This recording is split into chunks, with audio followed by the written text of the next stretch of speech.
म्हणून जो कोण आमच्या आदिवासींच्या आरक्षणाच्या बाबतीमध्ये बोलेल, हा चंदूभैया काय बोलतो की जो कोण आदिवासीच्या आरक्षणाच्या विरोधामध्ये बोलेल त्याला या नंदुरबार जिल्ह्यात फिरू देणार नाही. अरे भैया, हा काय तुझ्या बापाचा जिल्हा आहे का?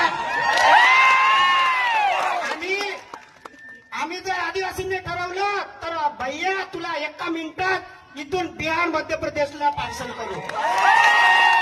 एवढी ताकद आमच्या आदिवासी समाजामध्ये आहे. तू आमच्या आदिवासी समाजाच्या नादी लागू नको. या चंदूभैयाला मोठं कधी केलं तुम्हीच केलं, आपल्याच लोकांनी केलं. आणि आज हा चंदूभैया आपल्या आरक्षणाच्या विरोधामध्ये बोलतो. या चंदूभैयाला याची गरमी उतरवायची वेळ आज आलेली आहे. मित्रांनो, जो कोण आमच्या आदिवासीच्या आरक्षणाच्या विरोधामध्ये बोलेल, मग तो चंदूभैया असेल का सय्या भैया कोणी बी असेल, हाकलून लावू. इथून हाकलल्याशिवाय राहणार नाही.